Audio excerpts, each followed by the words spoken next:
El asunto principal para entender el mundo actual es saber cuál es el origen de todo esto. Si no se sabe cuál es el origen, no podemos saber exactamente por qué se producen las cosas que se producen en el mundo actual. Entonces, el asunto es el siguiente. Un conglomerado de bancos crea en 1913, con la aprobación del presidente Wilson, la Ley de la Reserva Federal. Esta Ley de la Reserva Federal lo que hace es que, en vez de el gobierno norteamericano emitir su dinero, quien lo emite es un banco ajeno al gobierno. Este banco, al emitir el dinero, lógicamente lo presta a unos tipos de interés. Es decir, que el pueblo americano, en vez de pagar por su propio dinero, lo paga un elemento tercero. ¿Qué consecuencias trae esto? Que a partir de ese momento, todo el dinero en circulación en Estados Unidos no es dinero real, sino que es simplemente crédito. Porque es decir, este banco emite dinero, lo presta o al gobierno americano o a los bancos comerciales, y estos directamente van en circulación. De esta forma se paga un tipo de interés. Esto es importante porque a partir de aquí el mapa mundial cambia. Y para entender cómo cambia hay que ponerse en la perspectiva de esta élite supranacional, no en la perspectiva de la que se ha adoctrinado a la sociedad. Si hablamos con cualquier chaval de ahora te dirá pues, que los ricos son más ricos y los pobres son más pobres debido al capitalismo. Pero esto no funciona así. Sino que esta élite lo que busca es, primero, la expropiación de los bienes de cada país mediante o una revolución socialista marxista en el sistema tradicional o por un sistema socialdemócrata gramsciano que vaya aumentando la deuda. Entonces, fijémonos, la Reserva Federal se crea en 1913. En 1914 empieza la Primera Guerra Mundial, solo un año después. Esto no es coincidencia. ¿Qué consecuencias tiene la Primera Guerra Mundial? Tiene la destrucción de 4 imperios. Desaparece el Imperio Alemán con Guillermo II, que se acaba convirtiendo en la República de Weimar, que es una república socialdemócrata, que luego veremos que tiene mucha facilidad para entrar en ideología marxista. Luego el Imperio Austrohúngaro, que estuvo Francisco José y luego Carlos I de Austria, que se desaparece en varios países. El Imperio Otomano, con el sultán Mehmed. Y por último, la más importante en 1917, con la Revolución Rusa, que acaba con Nicolás II y que acaba con su familia, creándose el primer país comunista del mundo con la Revolución Bolchevique de Lenin. Es importante tener en cuenta una cosa, y esto puede ser muy chocante para el espectador, pero tiene que entenderlo. La élite financiera no quiere un sistema capitalista, quiere un gobierno mundial socialista, y para esto lo hará mediante 2 caminos. O por una revolución marxista habitual, es decir, la revolución de forma que todos los bienes pasan al Estado, y un secretario general, un dictador, pero que le llaman secretario general no por casualidad, que podrá comprar, vender o recibir prestado a tipos de interés que marca este Banco Central. En aquella casita que está allá vivió Bolívar recién casado. Esa casita que se ve ahí con 2 balcones. Y ahí lo que están en unos negocios. Exprópiese. Entonces, ¿dónde estaba Lenin antes de la Revolución Rusa? En Suiza, es decir, en un centro de dinero. ¿Dónde estaba Trotsky antes de la Revolución Rusa? En Nueva York, en otro centro de dinero. Another great revolutionist was arriving from a small upstairs apartment in the Bronx, New York City. Leon Trotsky. Hay que entender esto. La revolución comunista es creada por la élite. Lo que sucede es que la élite no tiene un poder absoluto. No puede crear revoluciones donde quiera, porque necesita la complicidad de la población. Entonces la élite trabaja de 2 formas siempre. O con una revolución comunista donde puede hacerla, o con un sistema como el actual. Originalmente era el socialismo fabiano en el siglo XIX en Inglaterra y luego pasó a la escuela de Frankfurt y Gramsci, que traeremos también en él después. La idea es que se vaya haciendo de forma progresiva, es decir, ir adoctrinando a la población en este tipo de ideas y de forma que vaya entrando. Entonces, resumen de este primer apartado. La Primera Guerra Mundial es creada por esta élite para cambiar el escenario tradicional, donde hay gobernantes fuertes, a un sistema que les favorezca a ellos, que puede ser o el comunista, como pasó en Rusia, o el socialdemócrata, que es algo más lento y progresivo, pero tiene la ventaja de que no se presenta tanta oposición. Y de este modo acaban llegando también al punto final.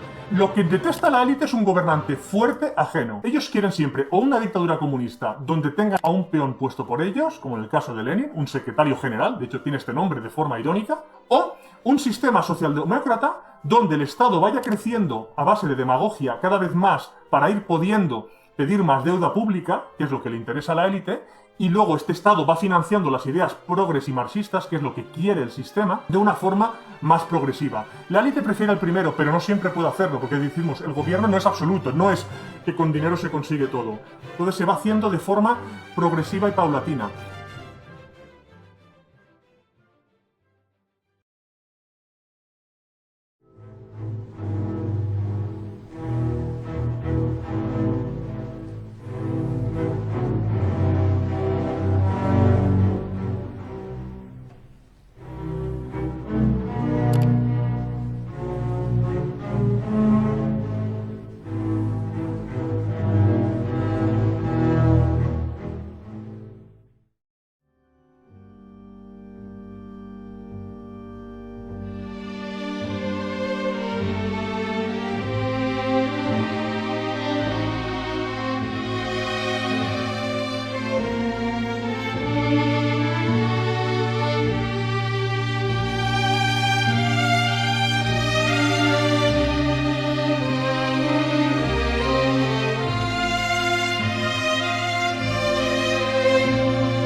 Claro, a partir de aquí hay que ponerse siempre en perspectiva de la élite.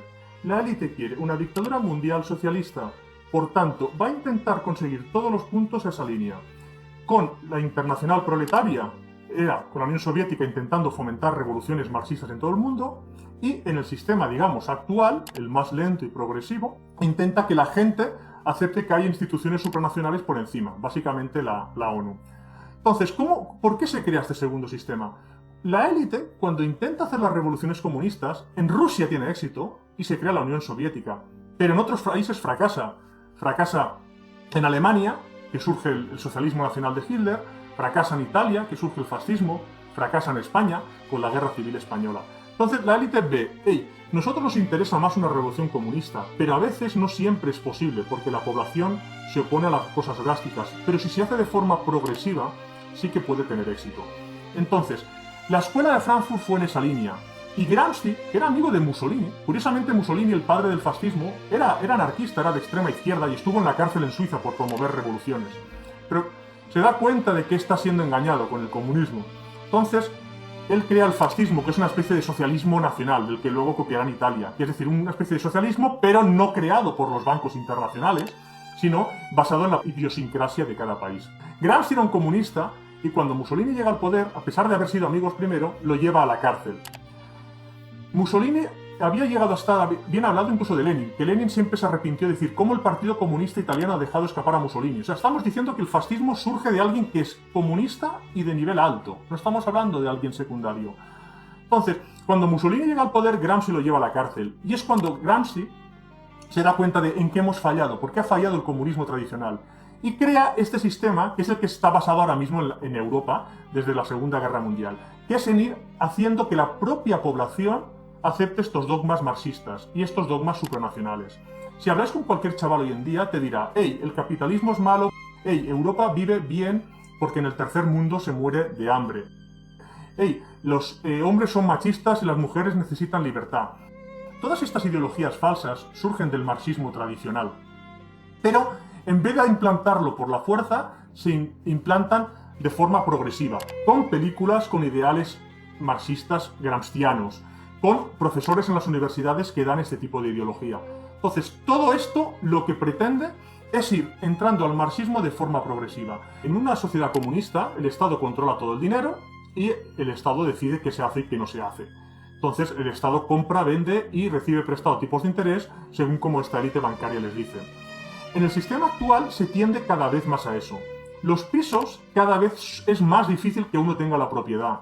El sistema empresarial cada vez está más difícil de crear nuevas empresas o de ser emprendedor, mientras que el sector público cada vez va creciendo. Si vemos números, veremos que en cualquier país occidental el Estado cada vez es más grande y el sector privado es cada vez más pequeño.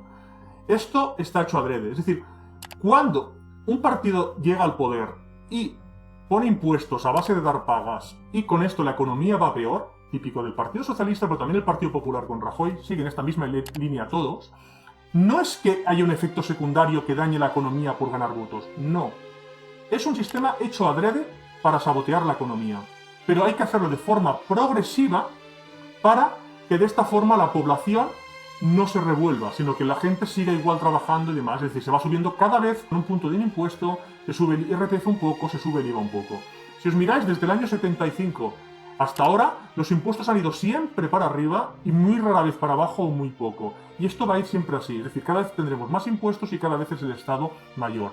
Y a la vez, cada país va perdiendo soberanía en favor de entes supranacionales, como puede ser la Unión Europea, la ONU, la OTAN, etc.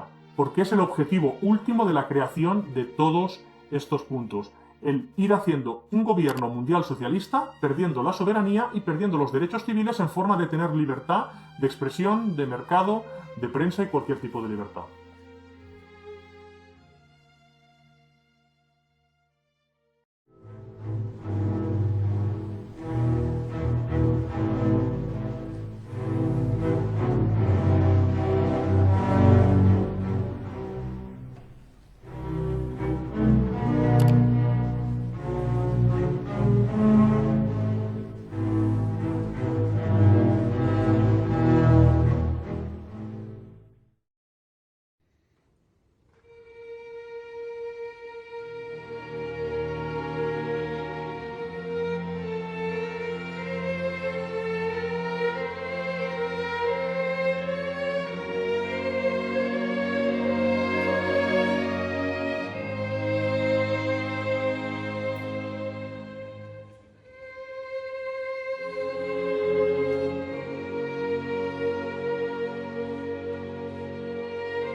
Cuando hablamos con cualquiera, sabemos que la guerra civil y el franquismo tienen relación directa con una cosa con otra, es decir, esto lo sabe cualquier español.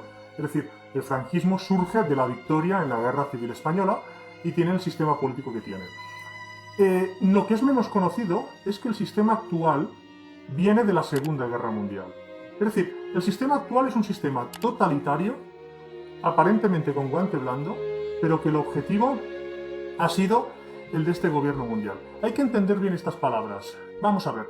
En la Segunda Guerra Mundial hay básicamente dos grandes oposiciones a esta élite.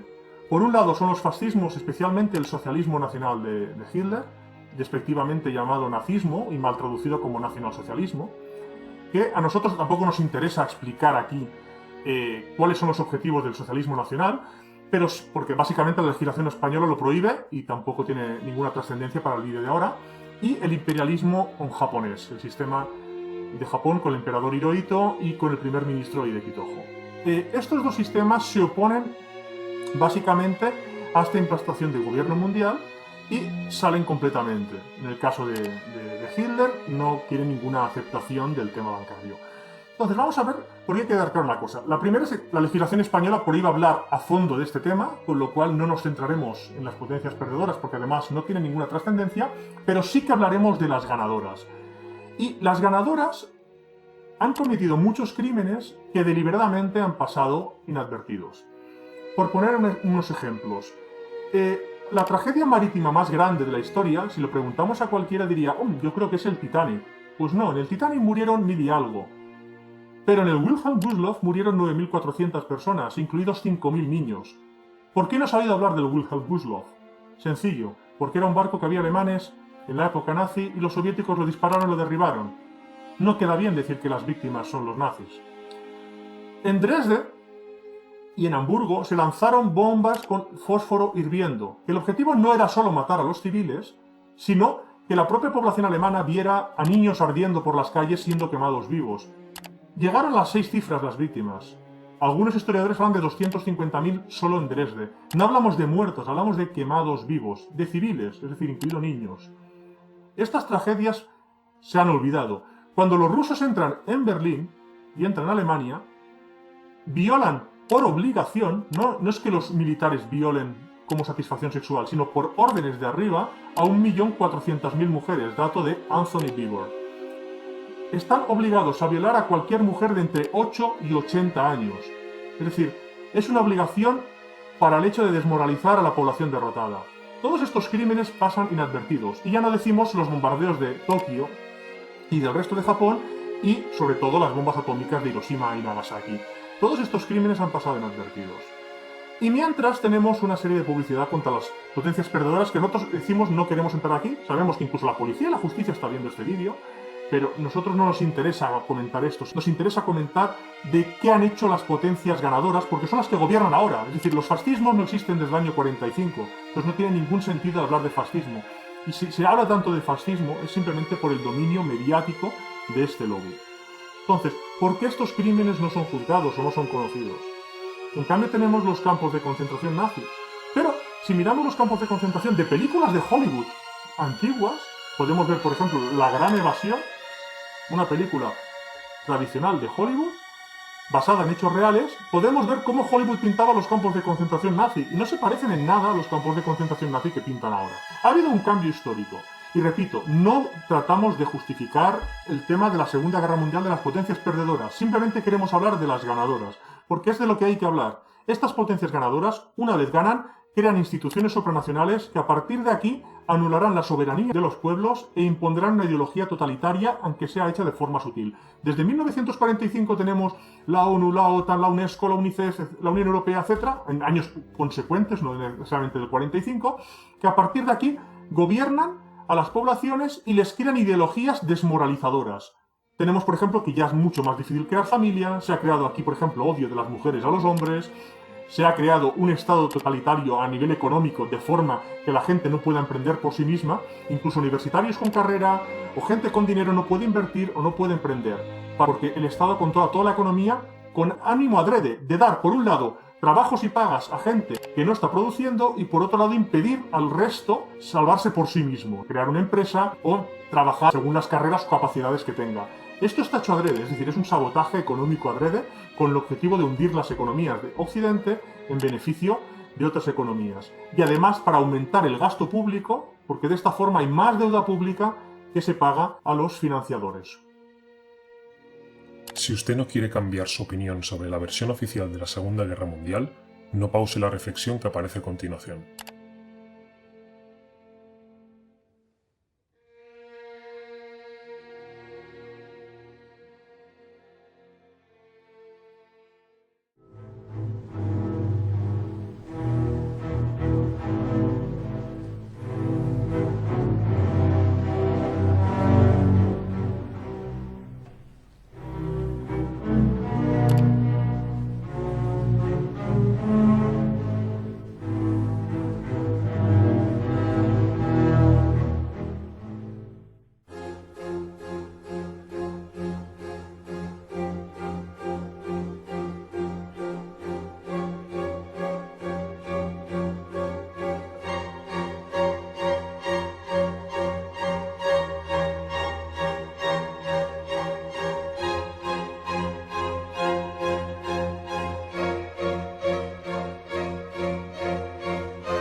Las cosas más curiosas, si os fijamos, es la Segunda Guerra Mundial, cómo se ve la perspectiva actual.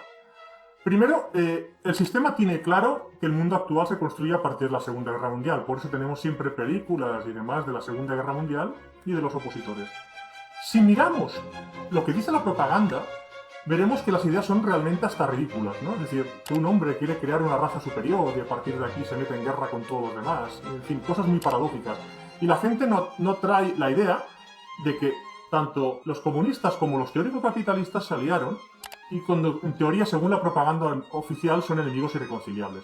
Aquí lo que sucede es lo siguiente. El sistema socialista nacional, al igual que el japonés, son enemigos del sistema que ahora gobierna, que han sido las únicas oposiciones reales en las últimas décadas. Entonces, ¿qué sucede? Una vez se hace esta amenaza por parte de ellos, cuando Alemania quiere recuperar los terrenos perdidos y de que no va a entrar en el sistema bancario de los ganadores, los dos lados oficiales del sistema, es decir, el comunista marxista, representados por la Unión Soviética, y el comunismo gramsciano, porque no son democracias, representados por la Inglaterra de Churchill, bueno, primero Chamberlain, luego Churchill, luego Attlee, pero representado en Churchill y en Estados Unidos por Roosevelt, luego por Truman, actúan conjuntamente para proteger este sistema bancario, tanto el comunista radical por la Unión Soviética como el comunista progresivo, porque es decir, Churchill sabe, y Roosevelt sabe, que están llevando al comunismo a sus países, aunque de forma muy progresiva, de hecho de muchas décadas. Entonces, ¿qué hacen ellos? Proteger a la Unión Soviética. El interés de Churchill nunca fue ir contra el totalitarismo en beneficio de las democracias. Es decir, esta idea que se tienen de lo malo son los totalitarismos, sea el comunista y los fascistas, es falso. Es simplemente propaganda de adoctrinamiento. Churchill protegía a la Unión Soviética. ¿Por qué cuando Alemania invade Polonia le declara Inglaterra la guerra? Porque Alemania es enemiga del sistema. This country is at war with Germany. ¿Por qué cuando la Unión Soviética invade la parte oriental de Polonia y invade Finlandia e invade lo que sea, Churchill no declara la guerra? Porque está en su lado. Churchill, su faena, igual que la de Roosevelt, no es la de defender las democracias, sino fue la de proteger el comunismo, desde el minuto 1 hasta el final, igual que ahora. Cualquier democracia tiene una tolerancia muy extrema con los actos vandálicos del comunismo. No es coincidencia, porque su papel primordial es protegerlo. Es decir, el marxismo en su forma brusca, revolución marxista como la conocemos, y el sistema tradicional que es gramsciano, que se trata de que el comunismo vaya progresando. Como ejemplo del sistema gramsciano, ¿qué mejor que las propias palabras de Antonio Gramsci? La conquista del poder cultural es previa a la del poder político, y esto se logra mediante la acción concertada de los intelectuales llamados orgánicos, infiltrados en todos los medios de comunicación, expresión y universitarios. Entonces, estas ideas hay que tenerlas claras. Todo lo que has escuchado de la Segunda Guerra Mundial es falso, porque viene en base a esta propaganda, que hay como tres lados, un comunista, unas democracias y unos fascismos, y sorprendentemente salían los comunistas y las democracias para acabar con el fascismo.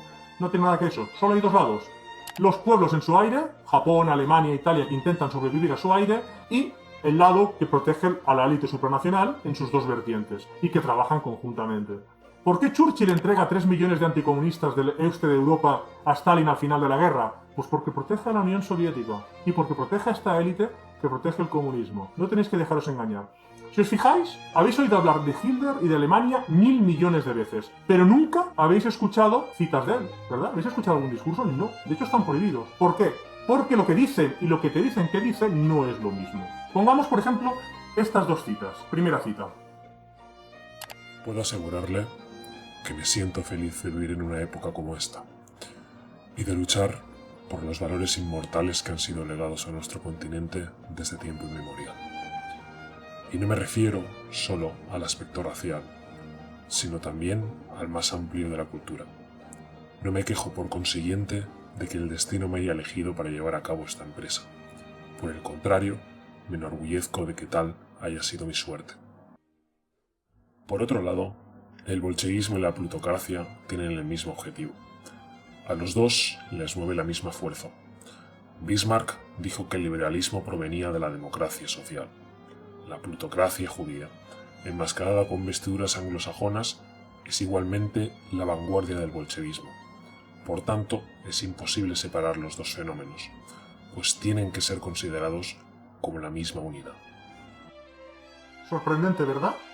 El punto principal por el que el sistema quiere prohibir edición de ideologías que puedan tener origen fascista es simplemente porque se le revela el secreto. ¡Ey! La derecha y la izquierda están llevados por la misma gente, con el mismo fin. De ahí, este tipo de citas pueda sorprenderos. Y la segunda cita aún nos va a sorprender más. He hecho demasiadas propuestas de desarme como para que la posteridad pueda atribuirme la culpa de esta guerra. Testamento político. Claro, esta segunda cita demuestra que realmente el interés bélico lo tenían las potencias ganadoras, no lo tenían las potencias perdedoras. Entonces, estas potencias ganadoras querían llevar al abismo a las potencias que se opusieran, como hemos visto anteriormente, Alemania o Japón, básicamente, esos dos grandes enemigos. Cuando acaba la guerra, se hace juicios o un simulacro de juicio tanto a unos como a otros y se condena a muerte a los dirigentes alemanes y a varios japoneses como Hideki Tojo, que también fue ahorcado, que es menos conocido por los procesos de Tokio. Los de Nuremberg son bastante documentados, los de Tokio son menos conocidos. Incluso otros dirigentes de países aliados como Antonescu también fueron, o Bardoshai, fueron también condenados a muerte. Desde esta perspectiva se crea el mundo actual, ya sin oposición. Y ahora vamos a entrar en la Guerra Fría.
Pues a partir de aquí tenemos lo que se conoce como la Guerra Fría. Desde 1945, ya la caída de la oposición, tenemos esta especie de dos bandos que son más simbólicos que reales. No quiere decir que la gente de cada uno de los bandos lo supiera, es decir, incluso altos dirigentes, pero que el objetivo último acaba siendo el mismo. Si la Unión Soviética gana la Guerra Fría, tenemos una dictadura proletaria donde todo pasa al Estado y donde no hay naciones.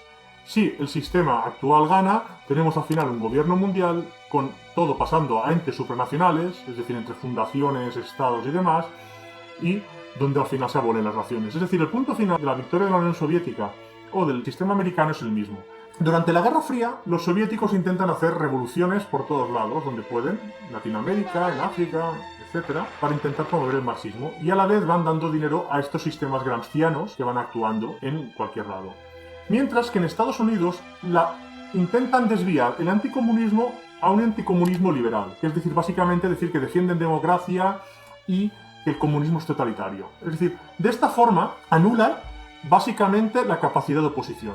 Hay que tener en cuenta una cosa, en Estados Unidos el ejecutivo americano lleva controlado por la élite como mínimo desde Roosevelt, es decir, durante toda la Guerra Fría todo el ejecutivo americano no ha movido una coma, incluyendo Trump ahora, sin que la élite lo sepa. Mientras que el poder legislativo, que a diferencia de España sí que se eligen independientemente a cada uno de los miembros de las cámaras, en España es partitocracia para que así no haya ninguna oposición, en Estados Unidos el legislativo sí que no han tenido un control absoluto, solo parcial. De forma que el legislativo a veces va contra los planes de lo que quiere la élite supranacional, que decimos es un consorcio bancario muy fuerte que controla los bancos centrales, pero que no tiene un poder absoluto. Hay que entender que la Guerra Fría no es una oposición real, aunque ha habido opositores dentro, y vamos a entrar en 5 de ellos, pero que el sistema como tal, el gobierno americano, nunca ha tratado de luchar contra el comunismo. Sí, algunos miembros del legislativo y sí estos 5. Vamos a nombrar estos 5 miembros. El primero es James Forrestal. James Forrestal fue secretario de Defensa americano y fue uno de los primeros que habló de este lobby para tratar de llevar el comunismo en todo el mundo. El segundo fue el general Patton. General Patton fue un héroe de guerra, luchando contra los nazis precisamente en la Segunda Guerra Mundial, pero que se daba cuenta de que no estaba luchando contra el totalitarismo, sino que estaba luchando en beneficio del comunismo. Cuando, debido al carisma, se vio que podía ganar las elecciones americanas, y él realmente estaba diciendo siempre que habían luchado contra el enemigo equivocado, que estaban, sin darse cuenta, ayudando a sus enemigos internos y externos, y no contra la amenaza que ellos pensaban que estaban luchando contra Alemania, Patton, debido al carisma, podría haber llegado a ser presidente americano. Pero, mientras oficialmente murió en accidente, tenéis toda la información en internet disponible demostrando que fue asesinado. El tercero fue Douglas MacArthur. Douglas MacArthur fue el héroe americano, el líder contra Japón. Lo mismo, cuando gobernó Japón, después de la victoria americana en la Segunda Guerra Mundial, él no era consciente de lo que estaba haciendo. Pero luego, en la guerra contra Corea, en la guerra de Corea americana, digamos, entre el año 50 y 53, Douglas MacArthur quiere atacar el norte de Corea, decir, oye, ¿por qué no atacamos el norte, lo derrotamos y así acabamos con el comunismo en esta parte de Corea? Pero Truman no le dejó y le destituyó. A number of events have made it evident that General MacArthur did not agree with that policy. I have therefore considered it essential to relieve General MacArthur so that there would be no doubt or confusion as to the real purpose and aim of our policy. Estamos hablando de un héroe. Estamos hablando de que como General Patton o General MacArthur, dos de los héroes de guerra, fueron eliminados, uno físicamente y otro simplemente de cargo, por ir defendiendo los intereses de Estados Unidos en contra de los intereses de la élite supranacional. El cuarto es Larry McDonald. Larry McDonald tiene esta cita más que interesante.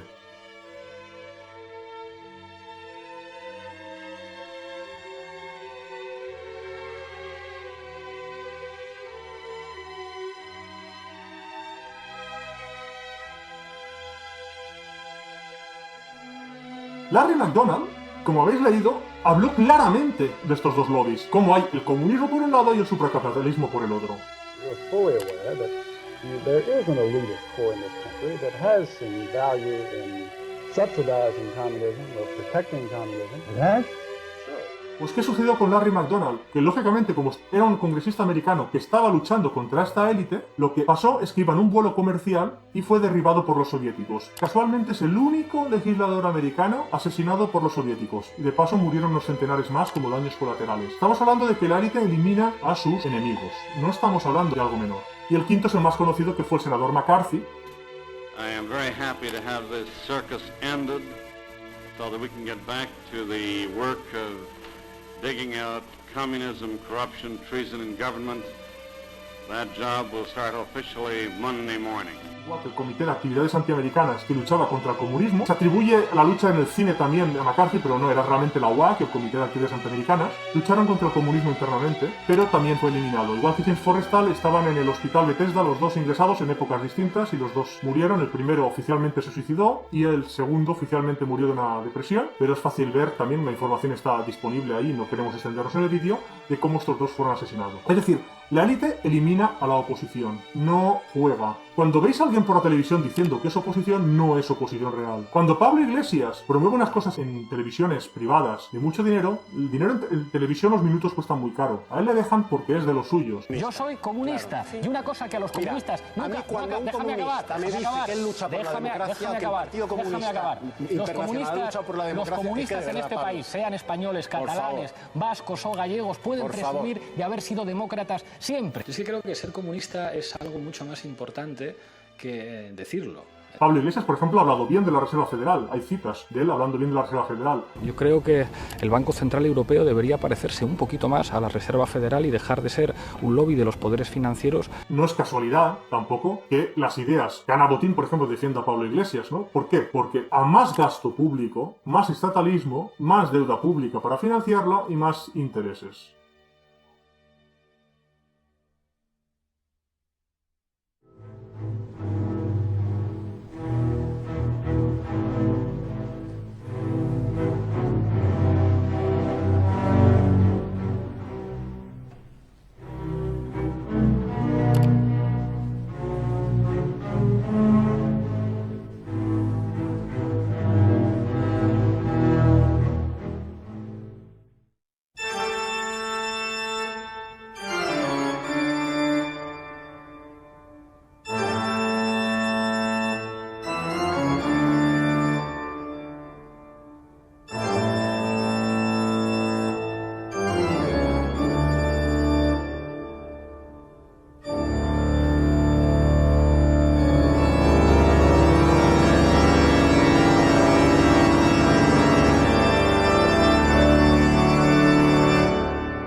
Claro, aquí el punto está en que se adoctrina a la gente para no entender el funcionamiento de la economía.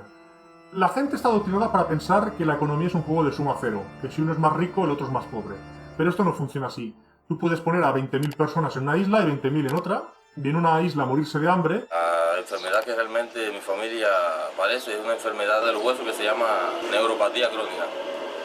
Estoy pasando mucha necesidad en el sentido de que no tengo apoyo de las autoridades para el restablecimiento de mi hogar. Y en otra empezar a crear una economía productiva donde todos vivan cómodamente.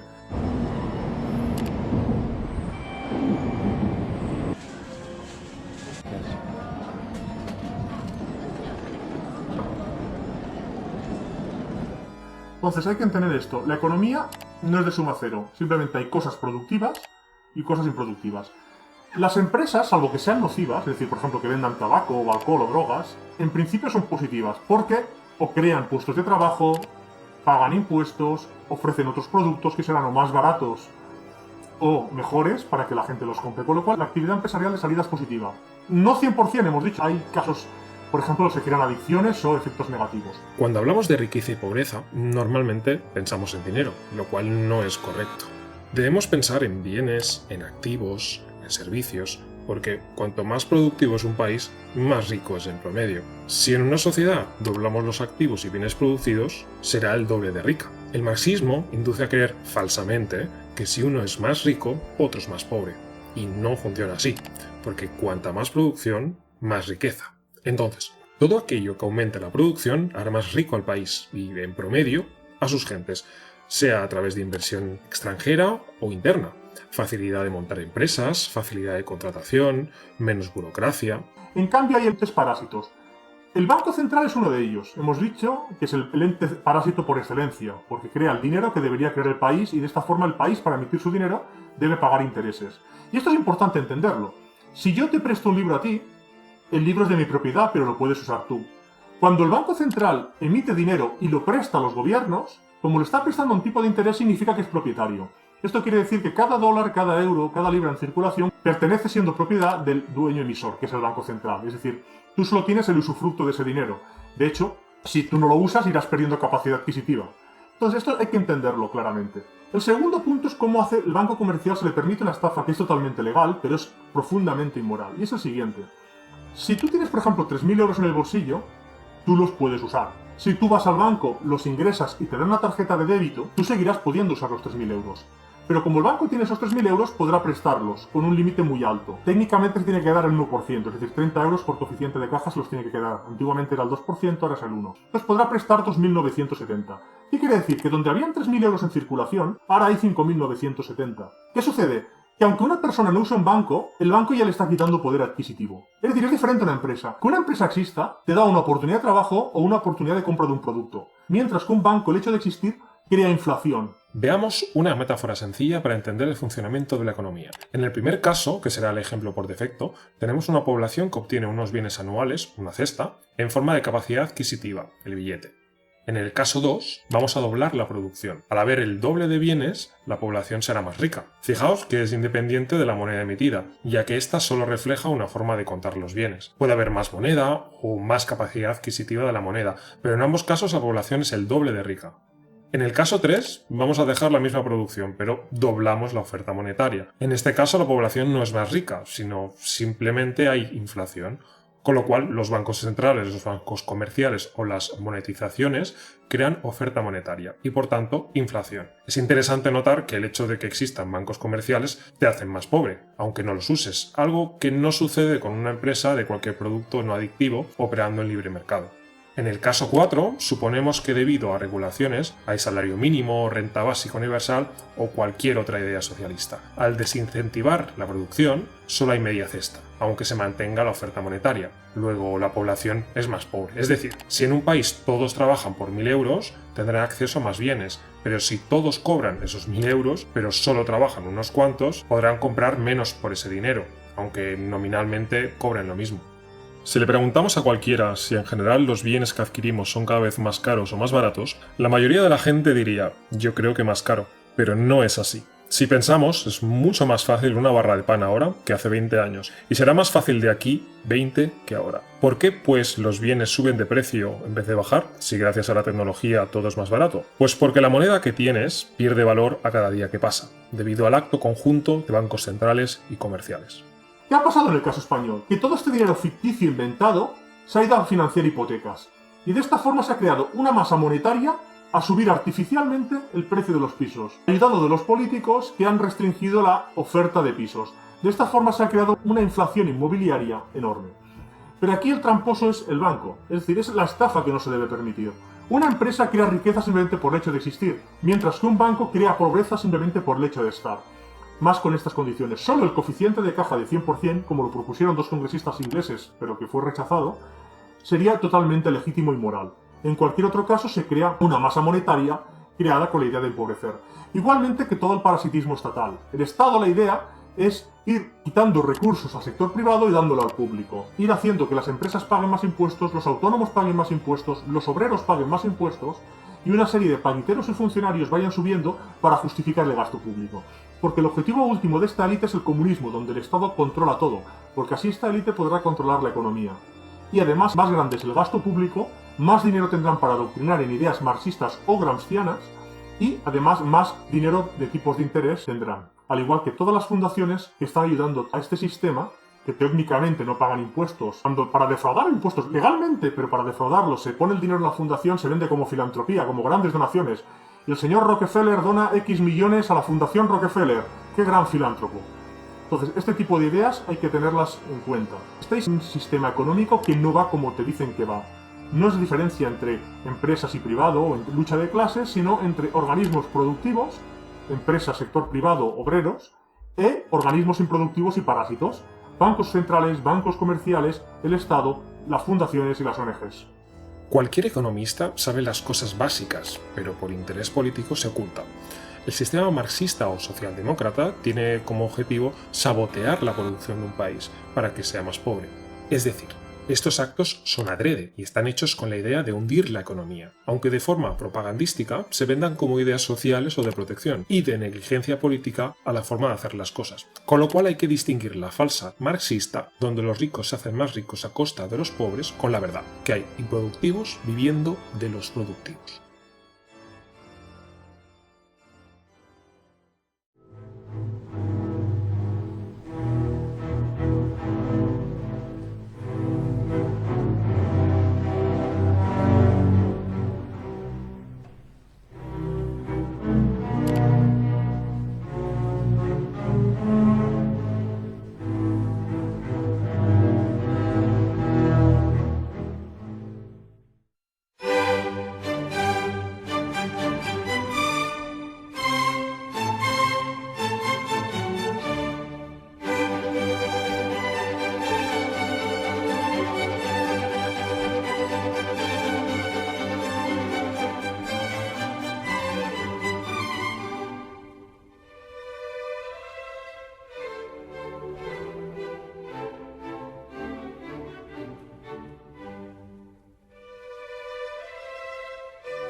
Aquí la pregunta entonces sería, ¿cómo un conglomerado de bancos consigue que gran parte de la población esté secundando esta idea? Entonces aquí el punto es el siguiente. Hay 4 o 5 elementos que ayudan a este avance. El primero es gente interesada, es decir, gente que por intereses políticos, económicos, son metidos ahí para tener una determinada ideología. Cuando alguien entra allí no tiene por qué estar defendiendo su ideología, es decir, Churchill, Roosevelt y Stalin están defendiendo lo mismo pero a diferentes velocidades. En España, Rajoy hace el comunismo moderado a base del PP, porque es decir, cuando ha estado Rajoy sube impuestos. El tipo general del IVA aumentará 3 puntos, del 18 al 21. Dije que bajaría los impuestos y los estoy subiendo. La idea del PP es frenar a la derecha, es decir, un partido que ayude a este sistema, pero aparentemente tenga el votante de derecha y pueda engañarlo. Mientras que el de izquierda radical. Posiblemente las ideas que puedan tener un PSOE, un Podemos o un PP, cara adentro sean muy similares, pero el votante es el que cambia, y de hecho hacen un programa distinto. Esto hay que tenerlo claro. Luego hay gente, y esto se sabe, empezó una ciencia llamada la ponerología por el psiquiatra Lobachevsky en Polonia, que tiene la corteza prefrontal dañada. Al tener la corteza prefrontal dañada, que puede ser un porcentaje pequeño de la población pero numeroso, los procesos morales no los evalúa. Y toda la parte de la moral va a la parte del lenguaje en su cerebro. Es decir, tiene el cerebro dañado y lo produce de otra forma distinta. Me cago en Dios y me cago en la Virgen y me sobra mierda para cagarme. ¿Dónde está la santidad de la virginidad? De la Virgen María 27.000 veces. ¿Qué sucede? Que esta gente no sabe identificar los temas morales. Entonces sucede lo siguiente. Por ejemplo, si un juez tiene este problema, no identificará un asesinato por gusto de una persona que esté en su casa y le entren a robar y lo mate. ¿Qué sucederá? Que para el juez todo es homicidio, porque va al lenguaje, es incapaz de analizar moralmente y decide lo mismo. Entonces, es importante saber que toda esta gente que tiene estos problemas de corteza prefrontal tienden a ponerse en procesos revolucionarios, porque de alguna forma desprecian la sociedad tradicional al tener este problema moral y les gusta la revolución y el caos. Y precisamente por el potencial transformador que tiene el movimiento feminista, porque quiere ir a la raíz de la organización de nuestras sociedades, es por lo que la extrema derecha nos utiliza o nos elige como blanco de sus ataques, aparte de porque son machistas y muchas veces misóginos. Entonces, esta gente es captada por la élite y les van dando cargos. Son gente que no tiene capacidad introspectiva, capacidad de creatividad, sino que simplemente buscan el caos y la confrontación. Luego hay una tercera gente que es simplemente gente adoctrinada y vinculada emocionalmente. Aquí estamos simplemente exponiendo razones. Pero muchos chavales, desde la escuela, el profesor les crea odio con determinadas ideas. Estados Unidos malo, Bush malo, Trump malo, no sé qué malo. Entonces, esta gente acaba teniendo vinculaciones emocionales y no las puede romper aunque las consecuencias racionales no vayan contra ello. Y de hecho, se les exalta emocionalmente para que siempre defiendan ese tipo de ideología. Cuando hay cualquier debate, vosotros ven fascista, machista, racista. ¿Piensas que llevar la pulsera de España es de ser fachas? Depende de cuánta lleves, o depende de dónde la lleves. La bandera de España, y España ha sido un país pues bastante fascista, entonces es normal que a día de hoy la bandera de España se asocie con el fascismo. ¿Tú verías facha a un inmigrante que luce con orgullo la bandera de su país, aquí? ¿De su país? Sí, por ejemplo, un venezolano que va con la bandera de Venezuela orgulloso. Es verdad, eso es muy distinto, porque... Eso no es ser facha. ¿Cuál es el objetivo de esto? El objetivo de esto es que esta gente esté vinculada emocionalmente y no tenga capacidad racional para discernir. Un detalle muy claro que se ve ahora, por ejemplo, es con la independencia de Cataluña. Si miráis, tiene esta parte de origen psicopático. ¿Por qué? Porque la independencia de Cataluña se basa mucho en la fuerza del lenguaje. Si os fijáis, hay una vinculación emocional creada por esta parte psicópata de crear un lenguaje muy fuerte. Somos gente que dialoga, queremos diálogo, cuando realmente están haciendo por la fuerza. En exercici del legítim dret a l'autodeterminació que té una nació mil·lenària com Catalunya, a un referèndum que se celebrarà el diumenge, dia 1 d'octubre d'enguany. Somos gente que defiende la democracia, cuando realmente ni se preocupan si son el 51% o son el 20%. Es decir, simplemente es que queremos la democracia y la hacemos. Doncs un referèndum d'autodeterminació és una cosa normal. I nosaltres volem tornar-lo a exercir. I el tornarem a exercir. Somos gente de paz. Y lo hacen sin ningún tipo de rubor mientras están haciendo secuestros de transporte, cortando carreteras, cortando vías o incluso siendo violentos.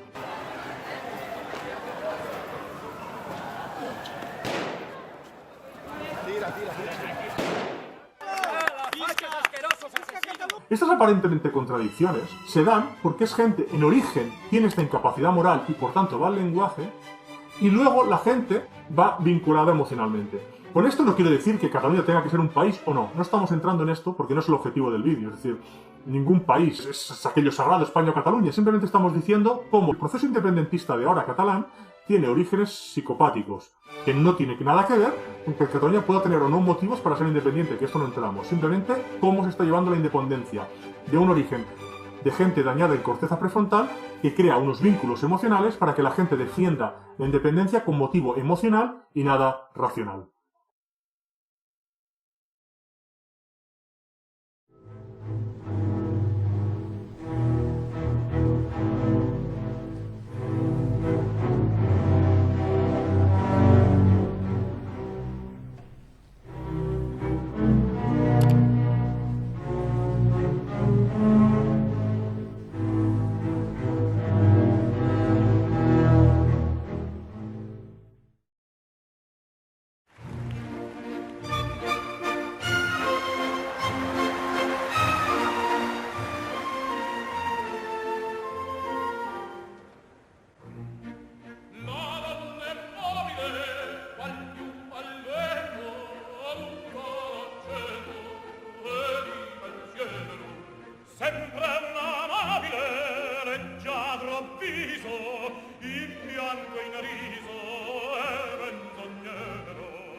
Uno de los temas más importantes del adoctrinamiento actual es en cuanto a las relaciones hombre-mujer y el pensamiento de la mujer.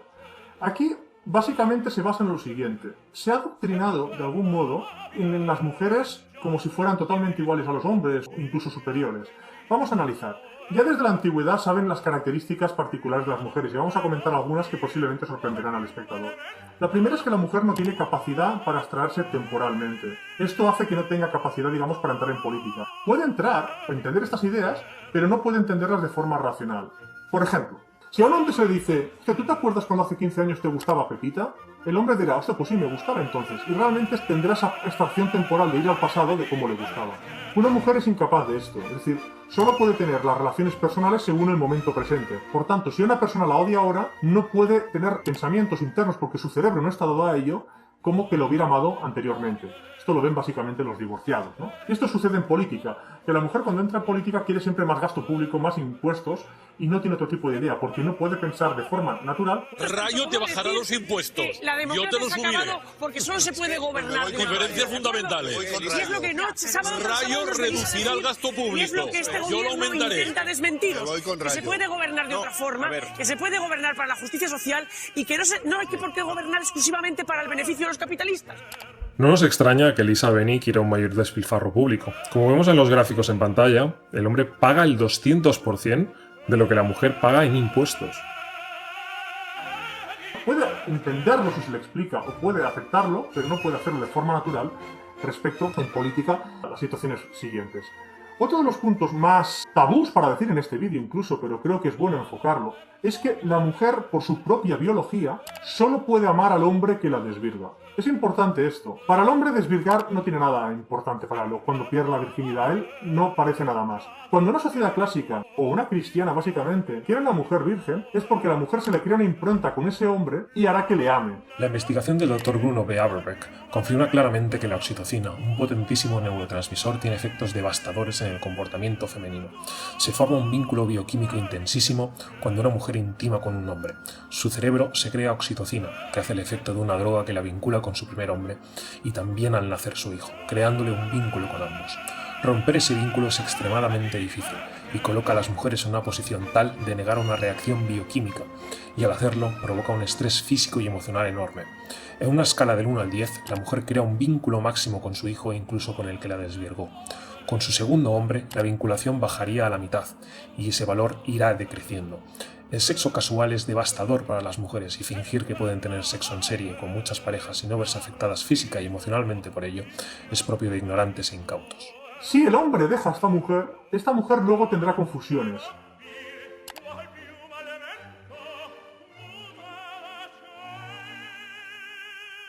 Entonces, esto es importante porque en España, debido al adoctrinamiento, muchos hombres son directamente calzonazos y aceptan mujeres que han tenido sexo con otras. Tú eres un buen aliado feminista. Esto es un fracaso tremendo, porque es decir, tendrán a mujeres que habrán tenido emociones muy fuertes con otros hombres antes y por tanto van a crear una familia con una mujer que no les va a amar nunca, porque habrá tenido las emociones más fuertes con otros hombres. Esto es importante porque cuando la mujer tenga hijos con este hombre, ¿qué sucederá? La mujer actúa de forma emocional, no racional. Entonces, aunque este hombre sea el padre de los hijos, para la mujer tendrá biológicamente el instinto de tuve emociones fuertes con otros hombres, no tengo emociones con este hombre, con lo cual estos hijos es como si no fueran suyos. Afectos biológicos son suyos, pero para ella no. Entonces es fácil para la mujer aprovecharse la ley de violencia de género, para echar al hombre de casa, conseguir dinero de él y mantener a los hijos, porque para la mujer en su instinto nunca es el padre, aunque biológicamente lo sea. Y hoy me han escuchado, que es lo que yo quería, que me escucharan, que escucharan lo que estaba pasando. Y no me voy a la cárcel, me voy a mi casa con mis niños.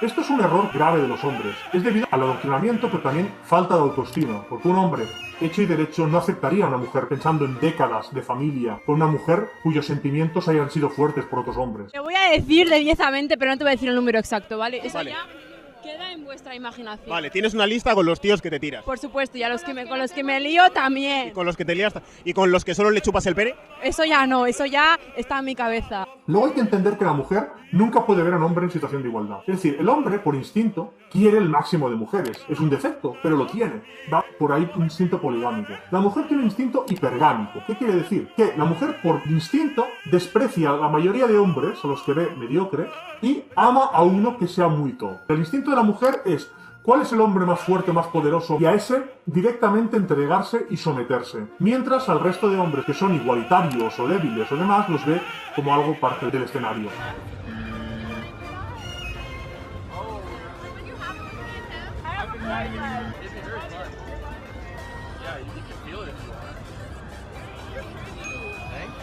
Es importante porque la política ahora mismo está basada en esto mismo, es decir, no es una cosa secundaria. La mente masculina y femenina son muy distintas y a pesar de esto se tratan como iguales. ¿Qué más sucede? La educación. El hombre necesita emprender, es curioso, quiere aprender cómo va la electricidad, cómo se maneja un coche, cómo funcionan los números, cómo funciona el elemento químico. La mujer le gusta leer, escuchar y aprender y memorizar. Toda la educación actual se basa en la mente femenina, desde la escuela, con exámenes memorísticos, hasta las oposiciones que dan trabajos muy lucrativos de base del Estado, con muy por encima de mercado. ¿El objetivo de esto cuál es? El que los hombres no tengan dinero y que no creen familias, porque el objetivo es el cambio demográfico. Se adoctrina a las mujeres y se les da muchas ventajas, y luego al hombre se le debilita y se le baja la autoestima para que no pueda crear una familia. Cuando un sistema quiere perpetuarse, fomenta un sistema conservador, que es padre, madre con hijos, y estos hijos son educados por los padres y a su vez enseñarán a los nietos. En el sistema actual se quiere romper esto. Desde que estos ganadores de la Segunda Guerra Mundial quieren difuminar los estados, quieren que las familias vayan desapareciendo. ¿Cómo se consigue esto? Feminismo. Las mujeres no se casan con el primero con el que tienen sexo. De 1 al 10, ¿cuánto de guarra eres en la cama? Un 9. Con lo cual no crean vínculos con ningún hombre. Con lo cual no puede haber familia, porque la mujer siempre dejará al hombre y además se le dan facilidades. José Antonio, contigo le ponemos cara a las denuncias falsas porque tú has sido absuelto de toda culpa. ¿De qué te absuelven? De presuntos abusos, sexual homicidio y maltrato. Hombres débiles que se ponen por debajo de las mujeres y son despreciadas por estas. Todo esto fomenta, por un lado, la abolición de familias. Por otro lado, un cambio de coeficientes intelectuales. Es decir, interesa que Europa sea de coeficiente intelectual menor, para que no pueda revertirse y para ser más equilibrado. ¿Cómo se consigue esto? Viniendo inmigración de baja calidad. No quiere decir una tendencia xenófoba esto, porque estamos diciendo que vienen los peores de otros países.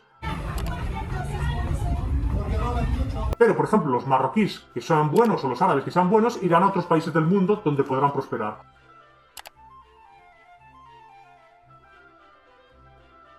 Aquí vienen los que sean delincuentes. A casita vas, ¿verdad? ¿A que sí? Pues venga, para allá. Venga, pero rápido, corriendo, quiero ver corriendo. A la vez, la inversión se impide para que así los inversores se vayan. Se hace adrede, no es un error, es mala fe. El 83% de los inversores muestra su preocupación por la inestabilidad institucional en España. Se quiere que los inversores se marchen, se quiere que los mejores universitarios se marchen. La situación del paro juvenil tan grande que tenemos en España, yo sinceramente aquí me siento una privilegiada. Porque se quiere un cambio demográfico en Europa y se va a conseguir este cambio demográfico porque ya el punto de no retorno se ha pasado por mucho. En el primer semestre de 2019 nacieron tan solo 170.000 niños. En el mismo periodo han muerto 214.000 españoles. ¿A qué se debe entonces el aumento? A la inmigración. Han llegado 349.000 personas. Hay que tener en claro esto. Dictadura mundial socialista. Este es el objetivo de la élite. Se trata de que las naciones desaparezcan, tanto burocráticamente como físicamente. Para esto se crean poblaciones heterogéneas y no homogéneas como eran antiguamente. Y socialismo. Intenta que el Estado controle el máximo número de cosas.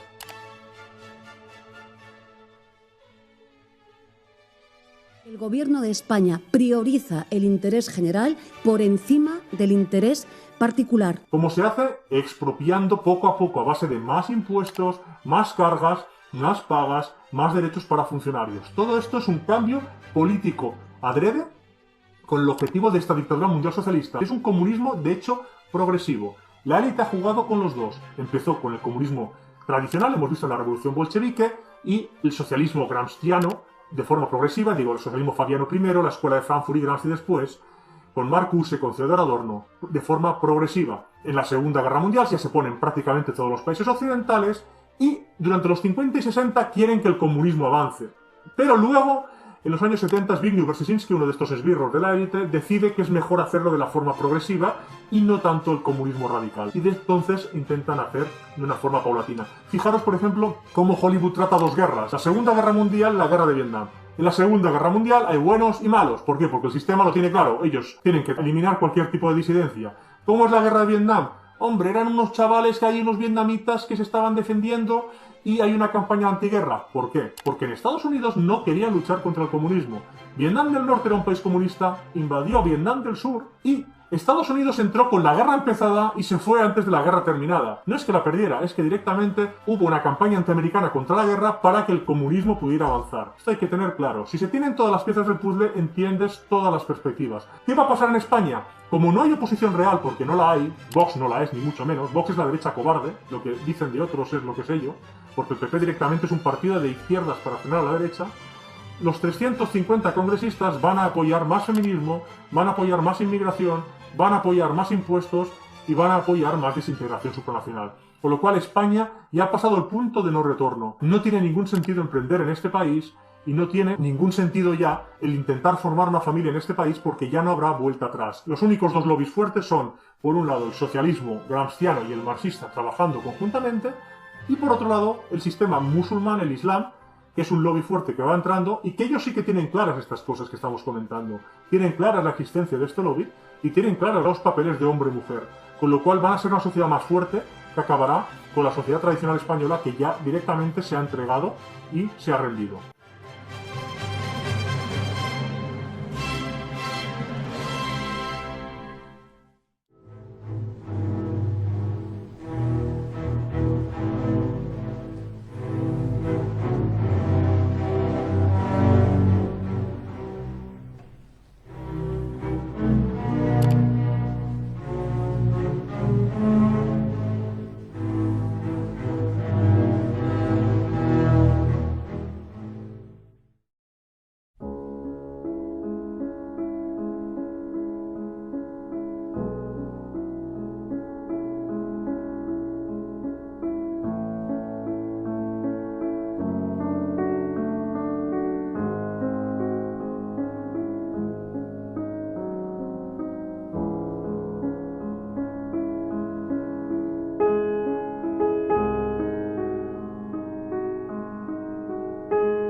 Uno de los detalles más curiosos y paradigmáticos es el de Japón.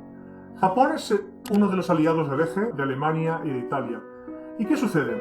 Una vez es derrotado, mientras en Europa hay un proceso llamado desnazificación, con el cual eliminan cualquier resto de lo que hubiera de la Segunda Guerra Mundial en Alemania, en Japón no han podido hacerlo, no tuvieron valor. Ahorcaron a los líderes, Hideki Tojo fue el primer ministro, intentó suicidarse primero, los americanos lo llevan al hospital, le salvan la vida, lo juzgan y luego lo ahorcan.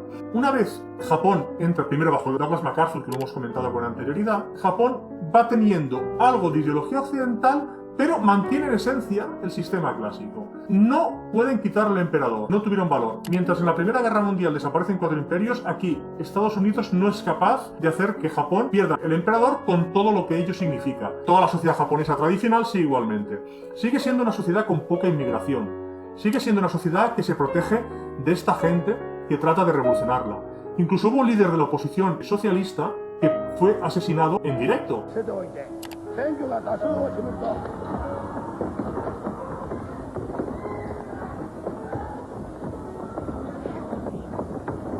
ve a esta gente como traidores, mientras en Europa directamente les da cargos y se les felicita o se les ve como gente espabilada. Ahí en Japón el traidor tiene esa mala fama, y ese líder socialista fue asesinado en directo, cosa que no pasó en Europa, donde directamente los políticos pueden robar a manos llenas o mentir, y sigue votando la sociedad española porque realmente está ya totalmente dentro de este juego de gente sin ideales. Si estoy diciendo que con Bildu no vamos a pactar, si quieres lo digo 5 veces o 20 durante la entrevista, con Bildu no vamos a pactar. Yo creo que nos conviene que haya tensión. Me parece que conviene muchísimo. Yo voy a empezar a partir de este fin de semana a dramatizar un poco.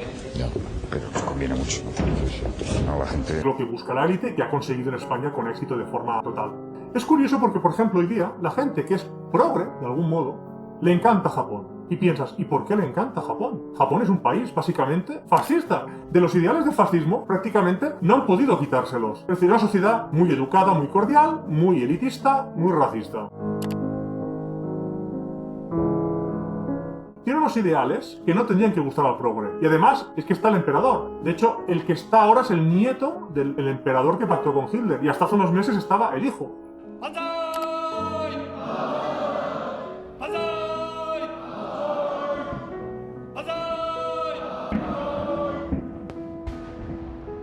Tiene todo para que a un progre no le guste, pero en cambio, hipócritamente le encanta. Es decir, no quieren que Europa sea como Japón y luchan para que sea lo más alejado de Japón, pero luego les encanta Japón. Hasta este punto tenemos la hipocresía de lo que es. Lo que está claro cuando Japón perdió, que tuvieran unos acuerdos bajo mano con Estados Unidos. Hey, os dejamos el emperador y podéis seguir más o menos esta sociedad porque nos tenemos infiltrados, no podemos hacer más y no queremos ir a más porque Japón podría seguir luchando, pero Japón tuvo que ceder en algunas cosas. Básicamente en la demografía, está claro que hubo un pacto bajo mano para que Japón no creciera demográficamente porque eso podría ser una amenaza para el sistema, y el sistema bancario obviamente, que tuvo que entrar en el juego de los bancos centrales de ahora. Hay que tener en cuenta esto, porque Japón sigue en inercia de lo mismo, pero por otro lado no puede demográficamente crecer en exceso porque si no se podría entender como una amenaza militar.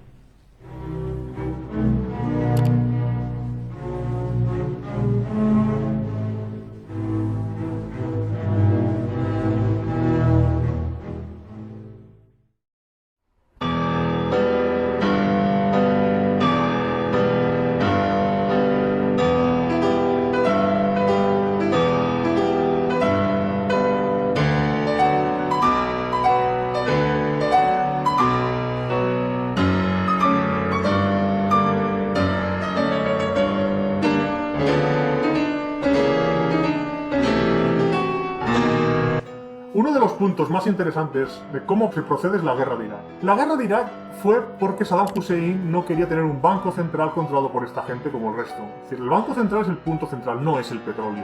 El petróleo es agua de migajas. El banco central permite crear dinero del aire de cualquier divisa, es decir, es el poder absoluto. De hecho, Lenin decía que la gran forma de hacer un país comunista es el Banco Central. Saddam se opuso. La élite, ¿cómo procedió para hacer la guerra de Irak? Por un lado, necesita un ejército, con lo cual hizo una campaña a favor de la guerra de Irak en Estados Unidos, que fue llevada básicamente por Bush. Hay que hacer la guerra de Irak ahí porque hay armas de destrucción masiva. Are in the early stages of military operations to disarm Iraq, to free its people, and to defend the world from grave danger. ¿Cómo procede la élite en el resto del mundo? Como la élite quiere adoctrinar a la gente en que seamos un gobierno mundial, lo que hizo es pintar a los americanos como interesados y belicosos. Hey, los americanos hacen la guerra de Irak porque quieren el petróleo de allí. Y se inventan 4 majaderías, cuando el objetivo es el Banco Central. Entonces crean una propaganda. La misma élite que crea la guerra de Irak, crea la propaganda no a la guerra en el resto del mundo. Entonces vimos a todos los burros saliendo a la calle protestando no a la guerra de Irak, cuando era el mismo que le dice a Bush, vamos a atacar Irak y vamos a ir a por Saddam y vamos a poner un banco central, crea una campaña antiguerra. Estados Unidos es malo porque es unilateral, la ONU es buena, y la guerra la hacen los americanos porque son belicosos y tienen un complejo militar industrial y porque quieren el petróleo. La élite actúa diferente según intereses. Crea la guerra de Irak y la campaña a favor de la guerra en Estados Unidos y la campaña contra la guerra en el resto del mundo.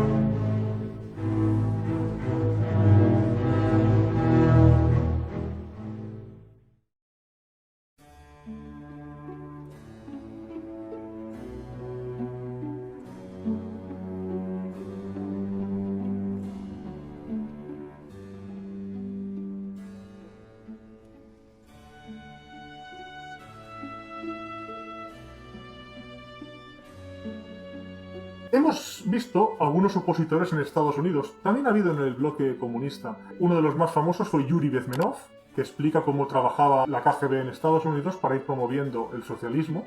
Y también tenemos el archivo Mitrokhin de otro disidente.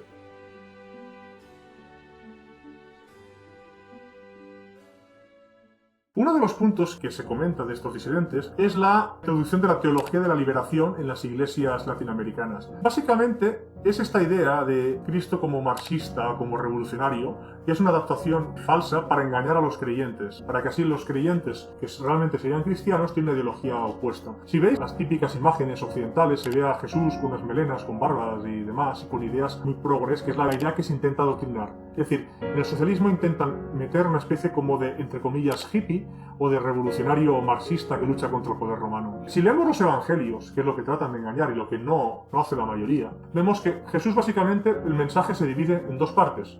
Por un lado, que todo humano es malvado y es caído y tiende al mal y tiende al pecado, y por otro lado que como responderá ante Dios, Él ofrece su sacrificio para limpiar los pecados del creyente. Este es el mensaje principal. Hay que tener en claro, cuando toda esta gente intenta mentir con los mensajes cristianos, el objetivo siempre es el de engañar.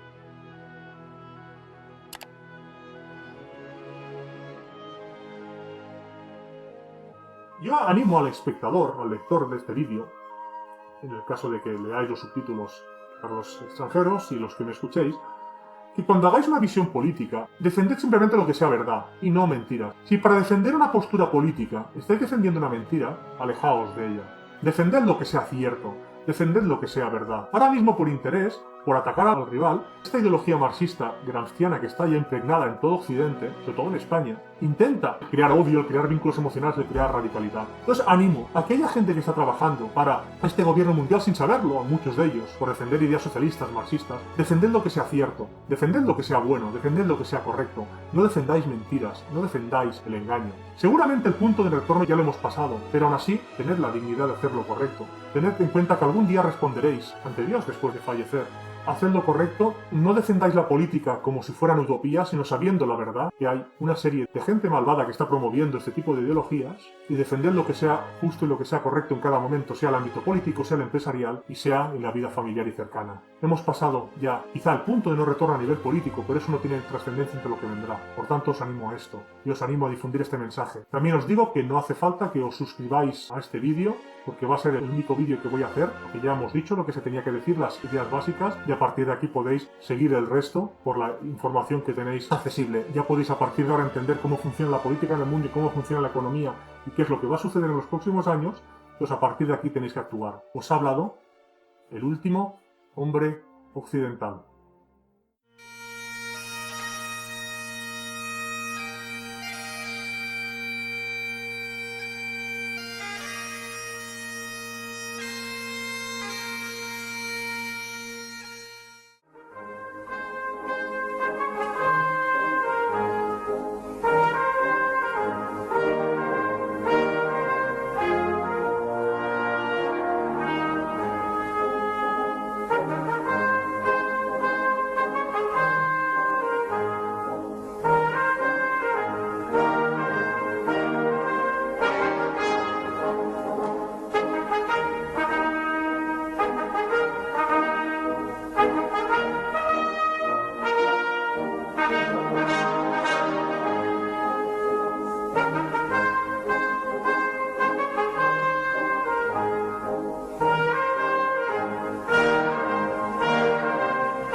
Si le preguntamos a alguien al azar sobre el por qué fue la Segunda Guerra Mundial, la respuesta más probable, porque se ha inducido a ello, es que fue una coalición de países para vencer a los fascismos, especialmente al nazismo, por totalitario.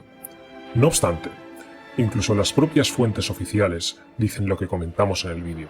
Veamos, por ejemplo, lo que dice la Wikipedia respecto a la Segunda Guerra Mundial.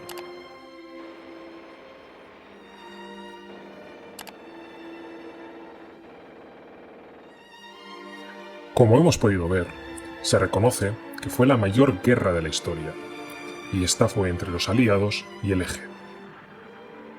Podemos decir, abiertamente, que la última vez que hubo una oposición de varios pueblos a la élite se consumó en el llamado Tratado del Eje. Originariamente lo firman la Alemania Socialista Nacional, la Italia fascista y la Japón imperial el 27 de septiembre de 1940. En ese mismo año se añaden Hungría el 20 de noviembre, Rumanía el 23 de noviembre y Eslovaquia el 24 de noviembre. Bulgaria se uniría el 1 de marzo de 1941 y Yugoslavia el 25 de marzo del mismo año. Yugoslavia salió 2 días después tras un golpe de Estado por firmar dicho tratado, con dinero y medios de la élite y ayuda británica, estableciéndose el Estado independiente de Croacia, que se adhirió al Tratado del Eje el 15 de junio de 1941. Veamos a continuación el Tratado del Eje. Siéntase libre de pausar el vídeo para leer con detenimiento los 6 artículos que componen dicho tratado.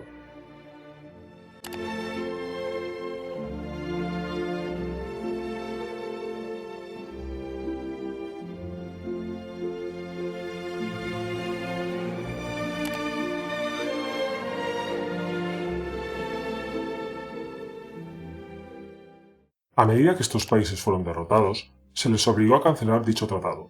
El único país que se resistió a anularlo fue Japón, con lo cual simplemente se quedó como único firmante hasta la prescripción del mismo, a los 10 años. A continuación, puede usted leer una cita más que interesante de Hideki Tojo, primer ministro de Japón durante la Segunda Guerra Mundial.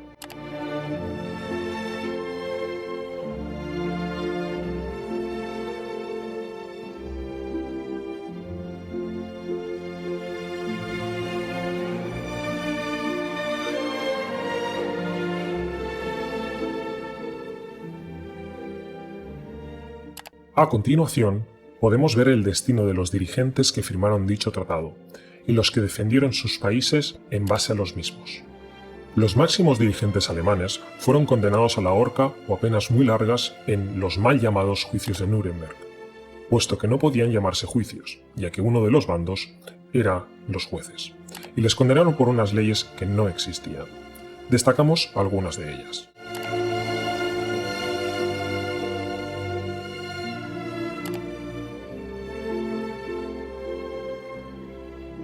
No obstante, destacar que el hecho de que la ocupación japonesa fuera llevada por un hombre patriota como Douglas MacArthur, posteriormente destituido por anteponer los intereses americanos a los de la élite en la Guerra de Corea, favoreció a Japón, que pudo mantener al emperador y parte de su sistema tradicional como sociedad, y que evitó filtraciones de las ejecuciones o de los cadáveres, como sí sucedió en los juicios de Nuremberg. Una frase muy repetida es la de que en las guerras muere la gente de la calle, mientras que los dirigentes simplemente negocian o dirigen, pero sin ningún tipo de riesgo para su persona. Como hemos podido ver, esto no es así. Ellos lo pagaron con su vida. A partir de aquí queda claro, para cualquier dirigente, que no es posible salirse de lo establecido.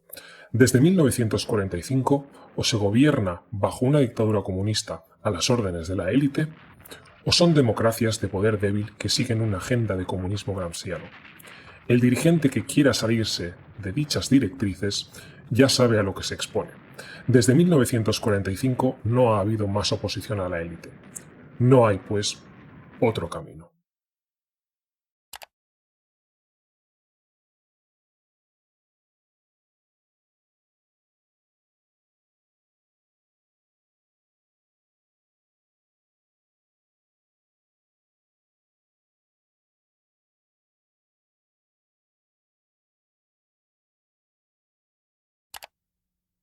Normalmente, los ciudadanos ven la economía y la política desde una visión de propiedad privada, dinero, derechos individuales, etc. Pero desde el punto de vista de la élite, todo cambia. La élite, hemos dicho, quiere una dictadura mundial comunista. Esto choca con la desinformación en materia económica y política que se ha recibido. Veamos por partes. ¿Quiere la élite ganar más dinero? Aparentemente, la respuesta debería ser sí, pero no es así. El dinero es algo que solo sirve a la gente que no es de la élite. La élite controla los bancos centrales de casi cada país del mundo.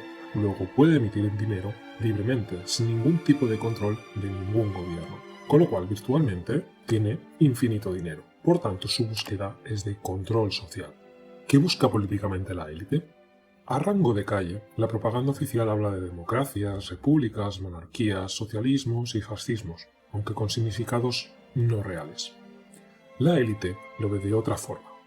Al tener básicamente dinero infinito, la élite piensa en lo siguiente.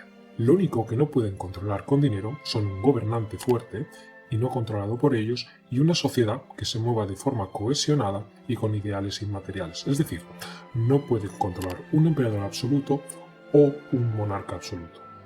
Esto no quiere decir, ni mucho menos, que los autores del vídeo deseemos eso. Simplemente queremos explicar que desde la perspectiva de la élite, un emperador absoluto o un país fascista son dos ejemplos de lo que no quieren. Desde nuestra perspectiva, no vamos a comentar si es mejor una sociedad fuerte con un líder autoritario que busque la cohesión social y patriótica o es mejor una constitución que limite los derechos del Estado, con un sistema parlamentario por elección directa de cada legislador, que sea incapaz de invadir el derecho individual más que un mínimo, y con un ejecutivo con un poder más que limitado y separado.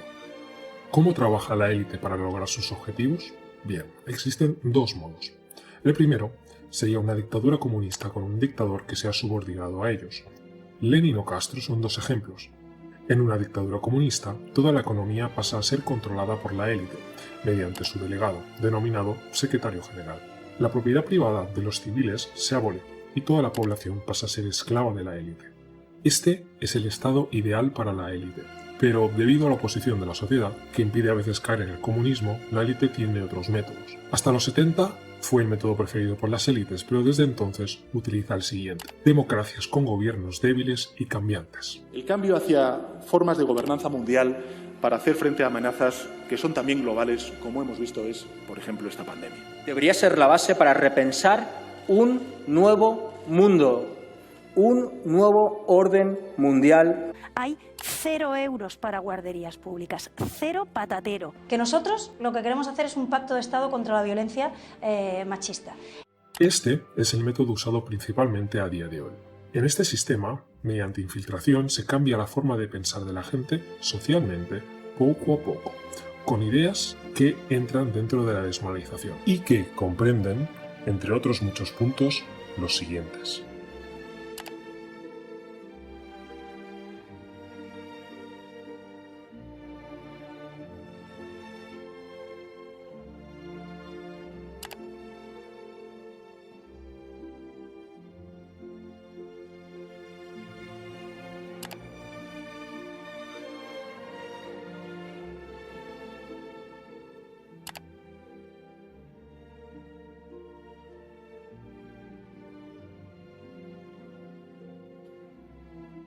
En ámbito político, se basa en dar, obviamente en el caso de que la élite controle poco el país, la máxima fuerza al poder legislativo parlamentario, con tal de que se vaya disolviendo. Y en cuanto va controlando más y más la sociedad, a pesar de que el legislativo no tiene por qué desaparecer, salvo en etapas finales, va sustituyendo su fuerza, dándole más fuerza al poder ejecutivo.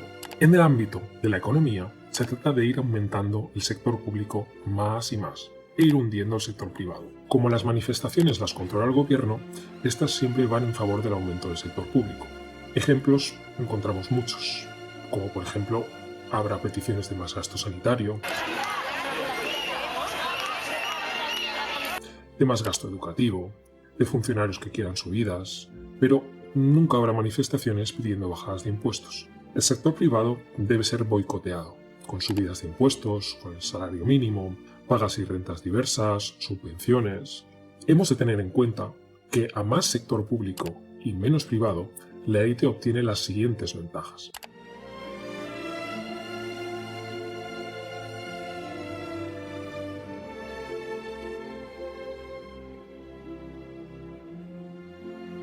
El capitalismo no es lo que desea la élite. Hay que pensar que los subalternos trabajan para la élite de forma parasitaria, no productiva. Veamos cómo habla un ente parásito al servicio de la élite. Yo no he dejado de autoproclamarme comunista nunca. ¿Cuándo los comunistas han tenido éxito? En momentos de excepcionalidad, en momentos de crisis. Y estamos en momentos de excepcionalidad. Este tipo de subalternos se encuentran infiltrados a favor de la élite en los siguientes estamentos de la sociedad. Vamos a ver algunos ejemplos.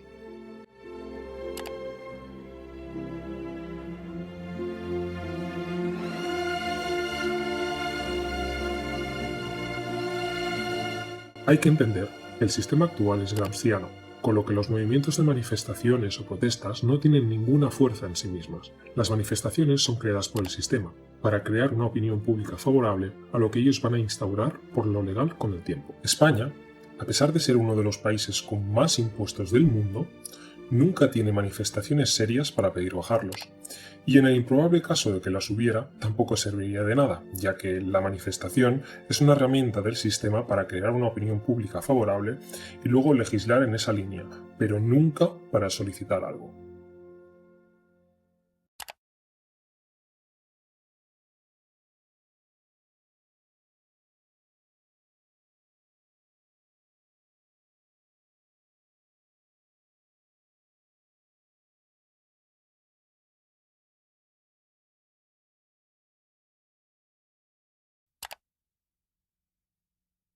Yuri Bezmenov fue un disidente ya fallecido del KGB que explicó las técnicas usadas por él mismo para hacer caer un país en el marxismo-leninismo.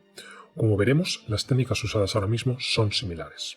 Only about 15% of time, money and manpower is spent on espionage as such. The other 85% is a slow process which we call either ideological subversion or active measures, активные мероприятия in the language of the KGB, or psychological warfare, to change the perception of reality of every American to such an extent that despite of the abundance of information, no one is able to come to sensible conclusions in the interests of defending themselves, their families, their community and their country. La estrategia divide el ataque en 4 fases. Nosotros recomendamos ver sus 2 vídeos más divulgados, una conferencia en Estados Unidos y una entrevista, y su libro, Love Letter to America, firmado por Thomas Schuman. Dejemos que Yuri mismo nos explique dichas 4 fases de forma breve. The first one being demoralization. It takes from 15 to 20 years to demoralize a nation. Why that many years? Because this is the minimum number of years which requires to educate one generation of students in the country of your enemy, exposed to the ideology of the enemy. In other words, Marxism-Leninism ideology is being pumped into the soft heads of at least 3 generations of American students. Most of the people who graduated in the 60s, dropouts or half-baked intellectuals, are now occupying the positions of power in the government, civil service, business, mass media, educational system. You cannot change their mind, even if you expose them to authentic information. The process of demoralization is complete and irreversible. Exposure to true information does not matter anymore. A person who was demoralized is unable to assess true information. The facts tell nothing to him. The next stage is destabilization. What matters is essentials: economy, foreign relations, defense systems. In such sensitive areas as defense and economy, the influence of Marxist-Leninist ideas in the United States is absolutely fantastic. The next stage, of course, is crisis. It may take only up to 6 weeks to bring a country to the verge of crisis. You can see it in Central America now. And after crisis, with a violent change of power, structure and economy, you have so-called the period of normalization. It may last indefinitely. Tiene usted en pantalla el cuadro de subversión ideológica del libro Love Letter to America de Yuri Bezmenov. Siéntase libre de pausar el vídeo para leerlo con detenimiento.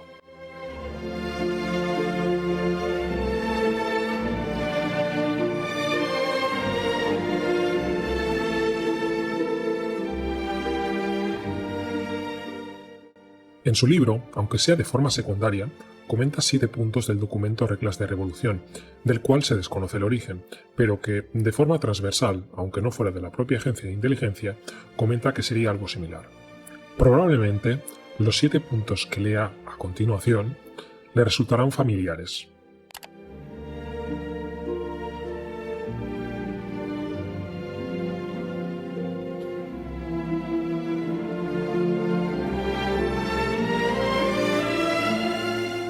Les dejamos con unas palabras de Yuri Bezmenov sobre el gobierno mundial comunista. The system, however ridiculous it may sound, the world communist system or the world communist conspiracy, whether I scare some people or not, I don't give a hoot. If you are not scared by now, nothing can scare you.